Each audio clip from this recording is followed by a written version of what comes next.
नमस्कार दोस्तों, defence news Hindi में आपका स्वागत है। आज की मुख्य खबरें। टेम्बो डिफेंस महाराष्ट्र में नई विनिर्माण सुविधा स्थापित करेगा। रक्षा उत्पादन में आत्मनिर्भरता की दिशा में भारत की यात्रा को मजबूती देने के लिए टेम्बो ग्लोबल इंडस्ट्रीज लिमिटेड की सहायक company Tembo defence products private limited Maharashtra सरकार के साथ एक महत्वपूर्ण समझौता ज्ञापन पर हस्ताक्षर करने के लिए तैयार है।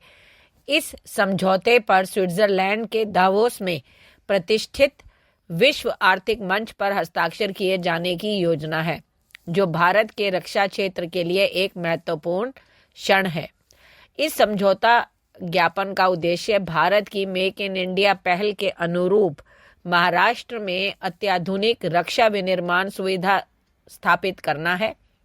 इस पहल का उद्देश्य रक्षा उपकरणों के घरेलू विनिर्माण को बढ़ाना, आयात पर निर्भरता कम करना और आत्मनिर्भरता के माध्यम से राष्ट्रीय सुरक्षा को बढ़ावा देना है। इस सुविधा से क्षेत्र में अत्याधुनिक तकनीक और नवाचार लाने की उम्मीद है, जिससे उन्नत रक्षा विनिर्माण के लिए अनुकूल माहौल को बढ़ावा मिलेगा। अगला, तीसरे लॉन्च पैड की स्थापना को मंजूरी दी केंद्रीय मंत्रिमंडल ने।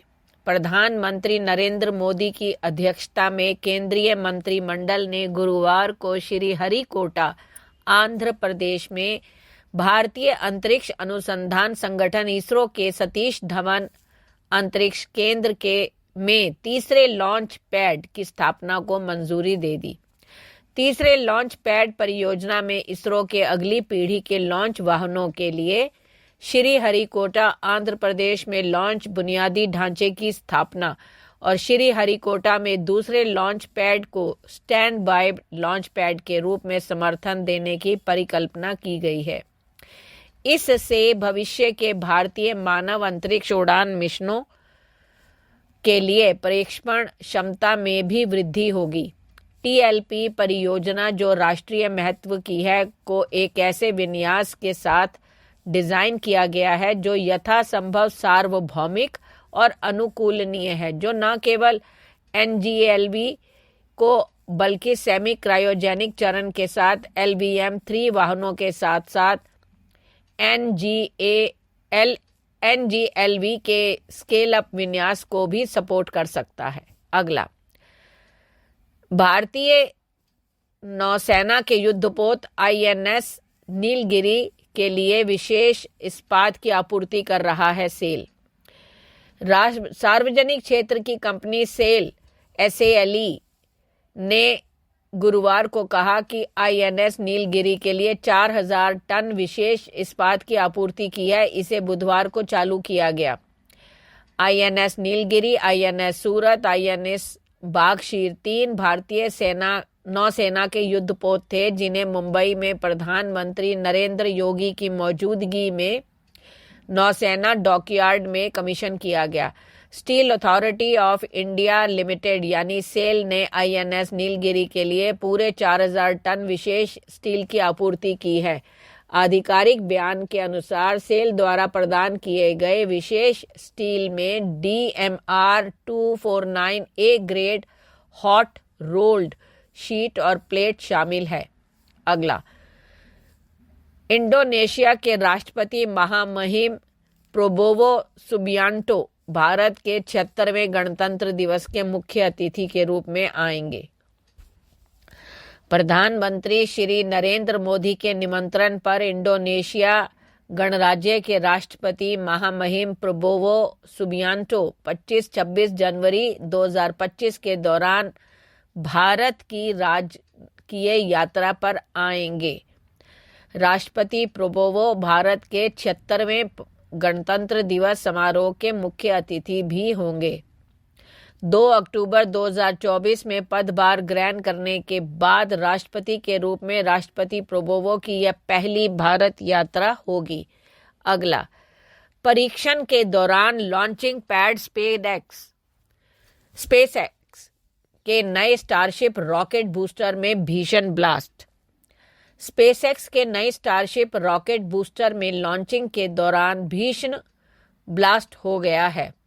स्पेसएक्स ने गुरुवार को नवीनतम परीक्षण उड़ान पर अपना स्टारशिप रॉकेट लॉन्च किया था, लेकिन लॉन्चिंग पैड से उड़ान भरने के बाद ही अंतरिक्ष यान नष्ट हो गया। एलन मस्क ने इस ब्लास्ट का वीडियो शेयर किया है। एलन मस्क की कंपनी ने कहा कि ऐसा प्रतीत होता है कि अंतरिक्ष यान के 6 इंजन एक एक करके बंद हो गए और उड़ान के केवल 8.5 मिनट बाद उसमें संपर्क टूट गया। बता दें कि अंतरिक्ष यान को पिछली परीक्षण उड़ानों के समान दुनिया भर में निकट लूप पर टेक्सास से मैक्सिको की खाड़ी में उड़ना था। स्पेसएक्स ने इसे छोड़ने के लिए 10 डमी उपग्रहों के पैक के साथ अभ्यास किया था। बावजूद यह उड़ान सफल नहीं हो सकी। स्पेसएक्स के इस नए और उन्नत अंतरिक्ष यान की यह पहली उड़ान थी। यह स्टारशिप रॉकेट का 7वां टेस्ट था जो पूरी तरह से कामयाब नहीं हो सका। अगला, इसरो ने आज सैटेलाइट का जोड़ा बनाकर किया श्री गणेश। भारतीय अंतरिक्ष अनुसंधान संगठन पर जितना गर्व किया जाए कम है। बीते कुछ सालों में इसरो ने जिस तेजी से स्पेस सेक्टर में अपनी धाक जमाई है वह अभूतपूर्व है। गुरुवार सुबह इसरो ने एक ऐतिहासिक मुकाम हासिल किया। भारत का स्पेस डॉकिंग एक्सपेरिमेंट सफल रहा है। इसरो ने अंतरिक्ष में 2 सैटेलाइट को जोड़कर दिखाया। यह उपलब्धि बेहद खास है क्योंकि ऐसी क्षमता अब तक सिर्फ 3 देशों के पास ही थी। इसरो ने डॉकिंग क्षमता हासिल करके स्पेस में सुपर पावर बनने की ओर कदम बढ़ा दिए हैं। वह दिन दूर नहीं जब पश्चिमी देशों और चीन की तरह भारत का भी अपना स्पेस स्टेशन होगा। धन्यवाद।